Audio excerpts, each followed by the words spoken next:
Hello friends, once again welcome to my online class Masti Maths, and you know very well that today's next topic is of RBSc class 10th English. The topic is the man who knew too much. एक ऐसा आदमी जो हद से ज़्यादा जानने की उत्सुकता रखता है या फिर जानता है, जिसमें नॉलेज होती है, उसके बारे में आज हम पढ़ने वाले हैं।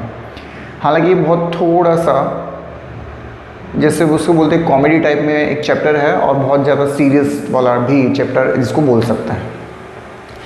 First of all I will tell you about the summary of this chapter.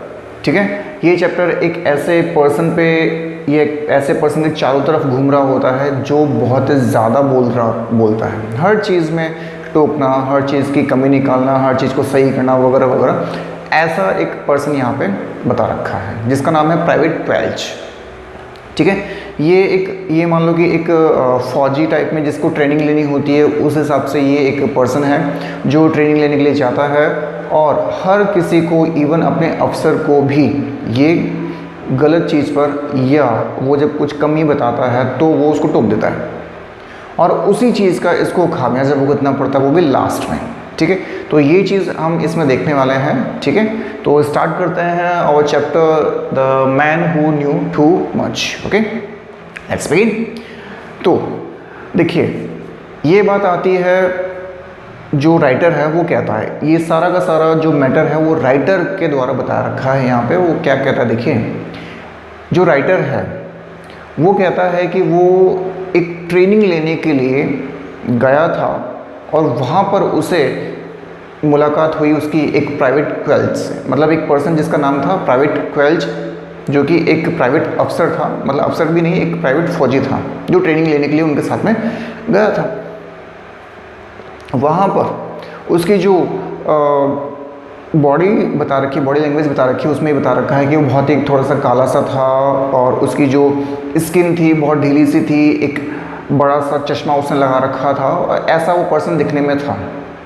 ठीक है, और उसको देखकर कोई भी ये कह सकता था कि हाँ ये शायद प्रोफेसर होगा, तो ये बहुत एज्ड लग रहा था। ठीक है, हालांकि वो था नहीं, बट उसकी जो बॉडी लैंग्वेज थी वो इसी टाइप से बता रखी थी। तो लेखक कहता है कि मैं जब ट्रेनिंग के दौरान एक प्राइवेट क्वेल्च से मिला जो कि बहुत ज़्यादा काला सा दिख रहा था, उसकी स्किन ढीली सी थी, उसके चश्मा लगा रखा था, और हम में से, उनका ग्रुप था, तो वो कह रहे थे कि हम में से जो भी उसे देखता था तो वो समझ जाता कि इसे प्रोफेसर क्यों कहा जाता है। ठीक है, तो बात आती है एक इंसिडेंस की, जैसे इसके नेक्स्ट में ही है कि एक बार उनका जो एक मेन अफसर, जो बड़ा अफसर होता है, वो उनको ट्रेनिंग के लिए, मतलब लेसन सिखाने के लिए वहाँ पर आता है। तो सारे के सारे एक गोले में खड़े हो जाते हैं और उसके बाद में वो प्रोफेसर, मतलब जो प्राइवेट क्वेल्च है, वो भी वहाँ पे खड़ा होता है, राइटर भी खड़ा हुआ होता है और उसके सारे के सारे सहकर्मी भी खड़े हुए होते हैं।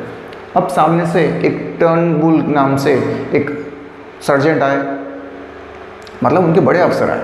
अब उन्होंने उनके बारे में, मतलब जैसे वो बोलते हैं ना कि पिस्टल्स वगैरह के बारे में या बॉम्ब्स वगैरह के बारे में उन्होंने नॉलेज देना शुरू किया। तो सबसे पहले उन्होंने नॉलेज दी एक राइफ़ल की। ठीक है, राइफ़ल की नॉलेज देते हुए जैसे जैसे वो उसके आगे बढ़ रहे थे, उनके पुर्जों के बारे में बता रहे थे, उसके हर एक इक्विपमेंट्स के बारे में बता रहे थे, तो वहाँ पर एक पॉइंट आया स्पीड का।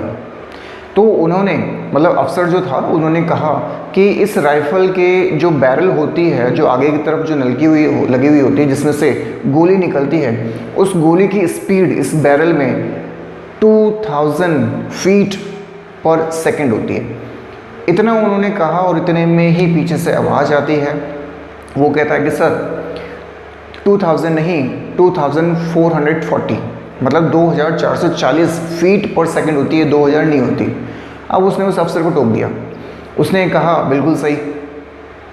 किसने? अफसर ने कहा बिल्कुल सही, मतलब उसको इतना ज़्यादा अटपटा नहीं लगा, उसने इसे इग्नोर किया कि ठीक है, हाँ बिल्कुल सही, 2440 कह दिया। अब बुरा तो लगा क्योंकि इतने सारे लोगों के सामने उसने उसको टोक दिया था। उसके बाद में जैसे ही उसने लेसन ख़त्म किया उस राइफ़ल के ऊपर, तो उसने कुछ और क्वेश्चंस पुटअप किए उसी राइफ़ल्स से रिलेटेड या फिर किसी अदर इक्विपमेंट से रिलेटेड, पिस्टल से रिलेटेड। उसने कुछ और भी क्वेश्चंस पूछे और उसकी जो नज़र थी वो कहाँ थी, हर बार उसके प्राइवेट क्वेल्च पे उसकी नज़र थी। ठीक है, हर बार वो कुछ नया क्वेश्चन पूछता और हर बार प्राइवेट क्वेल्च की तरफ देखता और हर बार वो उसका बिल्कुल एग्जैक्ट आंसर पाता। ठीक है, थोड़ा सा उसको शक हुआ। अब अफसर को उसने कहा कि क्या तुमने पहले भी ये ट्रेनिंग ले रखी है? तो उन्होंने कहा नहीं सर, बिल्कुल नहीं ले रखी, ये मेरा फर्स्ट अटेम्प्ट है। तो उन्होंने कहा कि तुम्हें इतने फिर नॉलेज कैसे होते? तो उन्होंने कहा कि सर ये सिर्फ और सिर्फ मेरी एक जिसको बोलते इंटेलिजेंस ही है, मतलब वो अपने आप को बहुत ज़्यादा बड़ा साबित करने की कोशिश कर रहा था। सब हक्के बक्के रह गए कि ये इस अफसर से कैसे बात कर रहा है। ठीक है, ओके। तो ये जब इंसिडेंस कंप्लीट हुआ तो उसके बाद में जो उसके सहकर्मी जो उसके साथी थे वो थोड़ा सा हक्का बक्का रह गए और उन्होंने ये कहना शुरू कर दिया कि देखो इसके पास में कितनी ज़्यादा नॉलेज है। और वास्तव में उसके पास में नॉलेज थी, हर चीज़ की, एक छोटी से छोटी चीज़ की भी नॉलेज थी। अगर किसी भी पर्सन को कोई भी परेशानी होती थी किसी भी चीज़ के लिए तो वो उसके पास में जाता था और 10-5 मिनट में उसकी प्रॉब्लम सॉल्व हो जाती थी, क्योंकि उसका नॉलेज थी। वो हर बार उसके किसी न किसी चीज़ के लिए कोई भी कुछ पूछता और उसे सटीक आंसर उसके लिए दे देता। कौन? प्राइवेट क्वेल्च। ठीक है, उसके बाद में थोड़ा और आगे चलते हैं।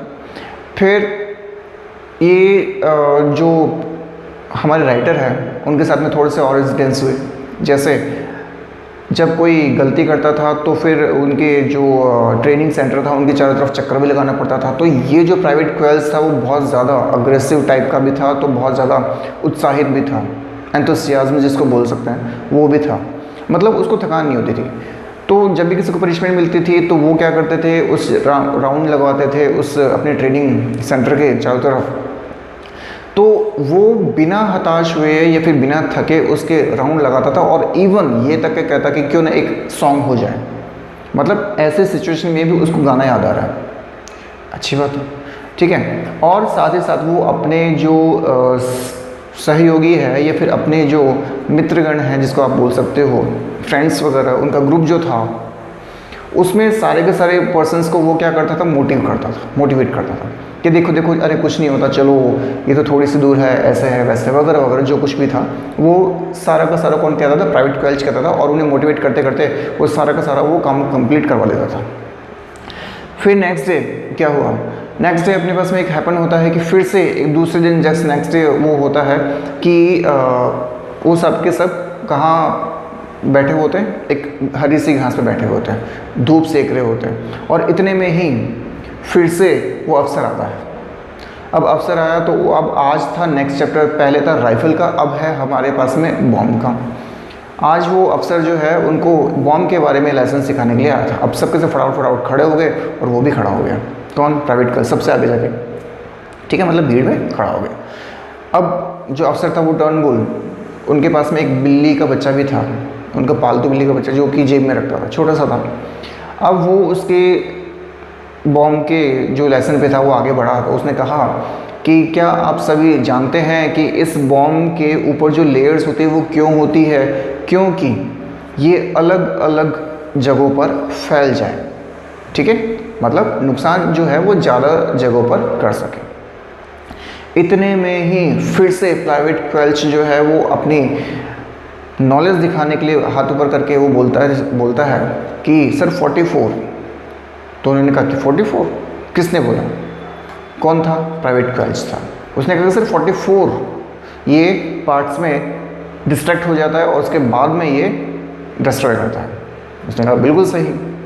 और इतना बोलने के बाद भी वो प्राइवेट क्वेल्च बोलता है कि सर मुझे आपको नहीं लगता कि आपको सबसे पहले इन बॉम्ब के 5 जो कैरेक्टरिस्टिक्स होते हैं, जो इसके गुण होते हैं, सबसे पहले आपको उस पर अपना स्पीच देना चाहिए था, उसके बाद में ये सब बताना चाहिए था। अब उस अफसर को थोड़ा सा बुरा लग गया। बुरा लगने के बाद में उसको वो ऐसे टेढ़ी नज़रों से देखने लगा। ठीक है, उसके बाद में उसने उससे फिर से क्वेश्चंस पूछे, उसने बिल्कुल सटीक आंसर दिया। और उसके बाद में वापस से उसने ये पूछा कि तुमने ज़रूर पहले कहीं पर क्या लिया है, ट्रेनिंग लिया है? तो उसने कहा कि नहीं सर, ये वास्तव में मेरा फर्स्ट अटैम्प्ट है और ये सिर्फ और सिर्फ मेरी नॉलेज है जो कि मैं आप सबको कह रहा हूँ। तो इतना कहने के बाद में वो अफसर को बुरा लग गया और उसने कहा कि एक काम करो, ये हदूला तुम पकड़ो और यहाँ पे भाषण दे दो। अब उसको हटपट ही नहीं हुई। मतलब उसका हेजिटेशन नहीं हुआ और उसने फटाफट से वो बॉम्ब हाथ में लिया और आगे चला गया और इतना अच्छा भाषण दिया कि वो वास्तव में प्रेज लायक था, मतलब प्रशंसनीय एक उसने भाषण दिया। सबके सब बिल्कुल भौचक्के रह गए और उसने सबकी प्रशंसा भी की। सब जो पार्टिसिपेंट्स थे उनने प्राइवेट कॉलेज की क्या की, प्रशंसा की। अब उसके बाद में क्या हुआ देखिए। तो नेक्स्ट हमारे पास में जब चैप्टर आया कि जब वो एक एरोप्लेन के बारे में उनको लेसन सिखाया जा रहा था, तो वहाँ पर उन्होंने कहा कि वो सबसे यादगार उनका दिन था। कैसे था देखिए, वो बहुत ऊंचाई तक गए उस एरोप्लेन में बैठकर और उनके बाद में उन्होंने देखा कि इस मतलब उनके सामने से एक एरोप्लेन और गुजरा, लेकिन उन्होंने उसको देखा नहीं, बिकॉज जो सूरज की रोशनी थी उनकी आंखों में बहुत ज़्यादा चुभ रही थी, इसलिए उन्होंने उसको देखा नहीं। अब वो ये कह रहे हैं कि देखो कितनी तेज़ आवाज़ से ये एरोप्लेन जा रहा, और इतने में ही प्राइवेट क्वेस्ट ने फिर से टोक दिया। और टोका उसने कहा कि ये जो क्या नाम है एरोप्लेन है वो नॉर्थ अमेरिकन एरोप्लेन है और इसको इसलिए पहचाना जाता है इसकी आवाज़ के लिए, इसकी बहुत तेज़ आवाज़ के लिए बहुत आसानी से पहचाना जा सकता है। अब फिर से वो प्रवचन उसने शुरू कर दी। सबके सब जो थे वो सहम गए कि अब इसका क्या रे क्या, मतलब वो इतने ज़्यादा इरिटेट हो गए थे उस प्राइवेट कॉल से कि वो उसे भगाना चाहते थे। उसके अफसर भी उससे परेशान, उसके जो फ्रेंड्स वगैरह उसके कलीग्स थे वो भी उसके लिए क्या थे, परेशान थे बहुत ज़्यादा कि कैसे इसकी बोलती बंद करवाएं। तो एक दिन क्या हुआ, उसके अफसर ने मतलब जब वो क्या करते थे, मतलब जब सैलरी उनको मिलती थी तो पास में जो अफसर होता था वो बैठा रहता था और जब सैलरी देता था तो वो जिस तरीके से सैल्यूट करता था वो वास्तव में उसका देखने लगता और उस पर मजाक भी उसके बनाते थे उसके फ्रेंड्स कि देखो कैसे ये अफसर मतलब कैसे सैल्यूट कर रहा है, जैसे तो बस आज ही इसको वो बैचेस मिल जाएंगे और आज ही इसकी पोस्टिंग कहीं पे अच्छी पोस्टिंग पे हो जाएगी। ऐसे वो शो करता था दिखाने के लिए, वो अफसर को परेशान भी करता था। तो एक दिन क्या हुआ, अफसर ने जो एक क्लास ले रहा था जो कि बॉम्ब वाली बात थी, वहाँ पर उसने क्या कर दिया, वहाँ पर उसने उस अफसर को टोक दिया। तो अफसर ने कहा कि क्या आप सभी को पता है कि आज मुझे आप सब में से किसी एक पर्सन को यहाँ पे चूज़ करना है। सबके सब खुश हो गए कि हो सकता है किसी बड़ी पोस्ट के लिए चूज़ करना हो, और उन्होंने कहा कि वो काम है, बस इतना सा उन्होंने कहा और वो साइलेंट हो गए। सबके मन में एक सीक्रेट जनरेट हो गया कि काम क्या है, हो सकता है बहुत बड़ी पोस्ट देने वाले हो और वो किसको मिलेगी। अब सबको पता था कि सबसे ज़्यादा यहाँ पे होशियार कौन, सबसे ज़्यादा इंटेलिजेंट कौन, प्राइवेट क्वेल्च। सबकी नज़र उधर, प्रोफेसर की नज़र उधर, मतलब जो हमारा सर्जन था, जो अफसर था मेन, उसकी नज़र भी उधर, क्योंकि वो परेशान था। ठीक है, उसके बाद में उसने उसकी तरफ इशारा करते हुए कहा वो काम है रसोई घर में एक स्थायी नौकरी, मतलब खाना बनाने वाले की, क्योंकि वो प्राइवेट क्वेस्ट ने उसको छेड़ दिया था उस अफसर को। उससे पहले भी उसने दो तीन अफसर उसको छेड़ दिया था, मतलब अपनी होशियारी दिखाने के चक्कर में उसने क्या किया, उनको सबको बेइज्जती कर दी उन सबके अफसर्स की। अब उनको बदला तो लेना ही था, तो उस अफसर ने बदला लेने के लिए उस प्राइवेट क्वेल्च की तरफ इशारा करते हुए कहा कि ये ज्वाइनिंग वो तुम्हें देगा। मतलब प्राइवेट क्वेल्च को क्या दी गई, रसोई घर में एक बावर्ची की नौकरी दी गई स्थायी। अब सबके सब हंसने लग गए, मतलब सबके वो क्या बना दिया, उसका मजाक बना दिया कि इतना होशियार बंदा जो कि सबकी डींगे हाँकता रहता था, ये सबको ऐसे किसी कमी था वो गिनवाता रहता था, सब कुछ वो जो सही करता रहता उसको आज नौकरी मिली है किसकी, बावर्ची की। क्यों? क्योंकि उसने अफसर को छेड़ दिया था अपनी डींग हाँकने के लिए। जब उसको नौकरी मिल चुकी थी, मतलब वहाँ पे शिफ्टिंग हो चुकी थी, उसके बाद में जो राइटर है हमारा, वो अपने फ्रेंड के साथ में एक बार जा रहा था और कुछ दिन बाद में वो फिर से प्राइवेट कॉलेज की बात कर रहे थे और उसके फ्रेंड ने, मतलब इस राइटर के फ्रेंड ने कहा कि एक छोटी सी बात के लिए, अपनी इंटेलिजेंस दिखाने के लिए उस सर्जेंट ने उसको बावर्ची के रूप में उसको नौकरी दे दी। तो उसने कहा कि शायद तुझे समझ में नहीं आया। तो उसने उसका क्या किया, राइटर ने उसका हाथ पकड़ा और उस रसोई घर के पास में कर गया और उसने दिखाया, देखो वहाँ पर एक आवाज़ आ रही थी और वो बहुत जाने पहचाने से थी, और वो आवाज़ किसकी थी, उस प्राइवेट क्वेल्च की ही थी। वो क्या कर रहा था, वो वहाँ पर 3 और बंदे, मतलब 3 और बावर्ची खड़े थे दीवार के पास में और उन्हें ज्ञान बांट रहा था। ज्ञान किस बात का, आलू छीलने का। मतलब वहाँ भी वो चुप नहीं हुआ और वहाँ पे क्या बोला कि हमें इस आलू के छिलके को कैसे उतारना चाहिए, उसके तरीके बता रहा था, क्योंकि वो उसमें से प्रोटीन का वेस्ट नहीं होना चाहता था, वेस्ट नहीं करना चाहता था। तो इतना ही सुनते जब वो राइटर और उसका फ्रेंड जब उन्होंने सुना तो वहाँ से वो क्या हो गए, रफू चक्कर हो गए, क्योंकि उन्हें पता था अगर ये हमें देख लेगा तो फिर से ये बुलाकर एक भाषण शुरू कर देगा जो कि हम नहीं सुनना चाहते। ठीक है, तो ये थी हमारे पास में the man who knew too much, मतलब एक ऐसा आदमी जो जानता तो बहुत कुछ था, जिसके पास नॉलेज बहुत कुछ थी, लेकिन अपने ही पैर पे उसने कुल्हाड़ी मार ली, बिकॉज उसने अफसर्स को छेड़ दिया था अपनी एक्स्ट्रा नॉलेज या एक्स्ट्रा ऑर्डनरी नॉलेज के बिहाफ पे। ठीक है, और उसका नतीजा क्या हुआ, उसको बावर्ची के रूप में अपॉइंट किया गया उसकी मूर्खता के लिए। ठीक है, तो that was the chapter of the man who knew too much, that is completed. Now we will meet about the next chapter in the next class. ठीक है, और आई होप सो कि आपको चैप्टर समझ में आया होगा। तब तक के लिए हम बात करेंगे नेक्स्ट क्लास में। Thank you.